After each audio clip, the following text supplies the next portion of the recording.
Assalamualaikum warahmatullahi wabarakatuh. Perkenalkan, nama saya Siti Rahayuningsih dengan NIM B1B1230006. Saya adalah mahasiswa Prodi Ilmu Pemerintahan Angkatan 2023, jurusan Ilmu Sosial dan Ilmu Politik, Fakultas Hukum Universitas Jambi.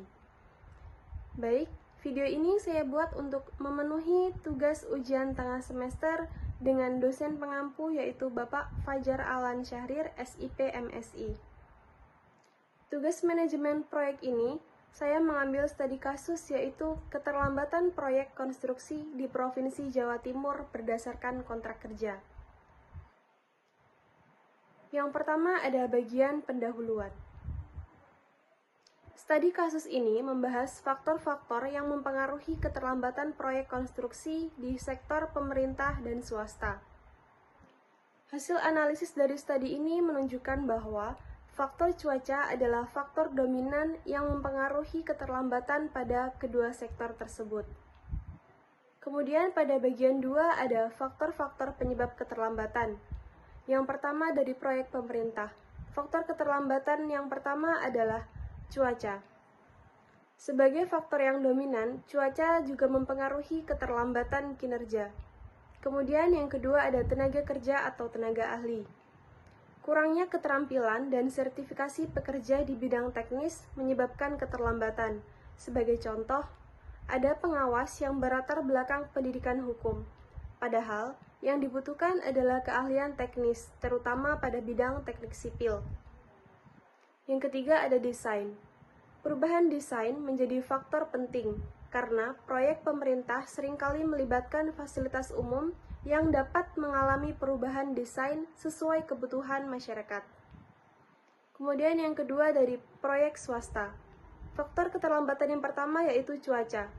Hampir sama dengan faktor dominan, karena cuaca ini menjadi faktor dominan seperti pada sektor pemerintah. Kemudian faktor keterlambatan yang kedua yaitu material. Faktor material mendominasi keterlambatan, terutama karena pemilihan material yang dipengaruhi oleh selera pemilik proyek. Hal ini sering mengarah pada kesulitan mendapatkan material yang sesuai di pasar. Selanjutnya pada bagian 3 yaitu peraturan perundang-undangan. Penanganan keterlambatan proyek konstruksi telah diatur dalam berbagai peraturan seperti yang pertama Undang-Undang Nomor 2 Tahun 2017 tentang jasa konstruksi yang mewajibkan penyedia jasa menyelesaikan pekerjaan tepat waktu, tepat biaya, dan tepat mutu, serta dikenakan sanksi jika terlambat. Kemudian yang kedua ada Perpres Nomor 54 Tahun 2010 yang mengatur denda keterlambatan sebesar 1/1000 dari nilai kontrak untuk setiap hari keterlambatan. Kemudian yang ketiga ada LKKP nomor 14/2012 yang juga mengatur denda keterlambatan pada penyedia barang atau jasa. Kemudian ada bagian keempat yaitu mengenai peran kontrak kerja. Keterlambatan juga diatur dalam kontrak kerja, baik untuk proyek pemerintah maupun proyek swasta.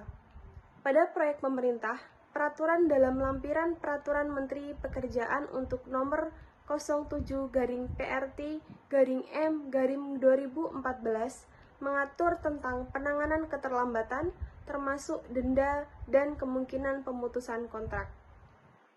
Pada proyek swasta, keterlambatan diatur dalam klausul wan prestasi yang mengenakan denda keterlambatan yang dihitung berdasarkan 1/1000 dari nilai pekerjaan setiap hari keterlambatan dengan batas maksimal 14 hari keterlambatan.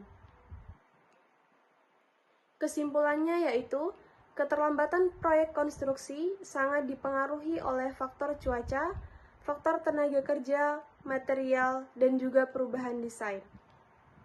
Pemerintah dan swasta memiliki peraturan dan kontrak yang mengatur penanganan keterlambatan serta sanksi yang harus dibayar. Penyedia jasa juga harus mematuhi peraturan yang ada untuk menghindari keterlambatan yang merugikan dan dapat dikenakan denda. Selanjutnya ada solusi untuk mengatasi keterlambatan proyek konstruksi. Yang pertama yaitu terkait manajemen cuaca. Solusinya yaitu misalnya dengan merancang jadwal kerja yang fleksibel, mengantisipasi cuaca, dan mempersiapkan langkah-langkah mitigasi cuaca. Kemudian yang kedua yaitu peningkatan kualitas tenaga kerja, dengan memastikan bahwa tenaga kerja yang terlibat memiliki keahlian yang sesuai pada bidangnya dan melakukan pengawasan untuk mengurangi potensi keterlambatan. Kemudian yang ketiga, manajemen desain yang efisien, dengan melakukan kajian dan perencanaan yang lebih matang pada tahap awal proyek. Kemudian yang ketiga ada pengelolaan material yang lebih baik, dengan membuat perencanaan pengadaan material yang lebih awal dan lebih cepat, serta mempertimbangkan aspek teknis dan logistik untuk memastikan kelancaran pasokan material. Selanjutnya yang kelima yaitu optimalisasi kontrak kerja.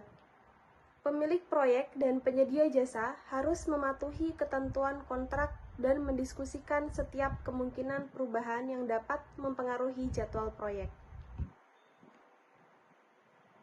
Kesimpulannya yaitu, untuk mengatasi keterlambatan proyek konstruksi, faktor cuaca harus dipertimbangkan lebih matang dalam suatu perencanaan.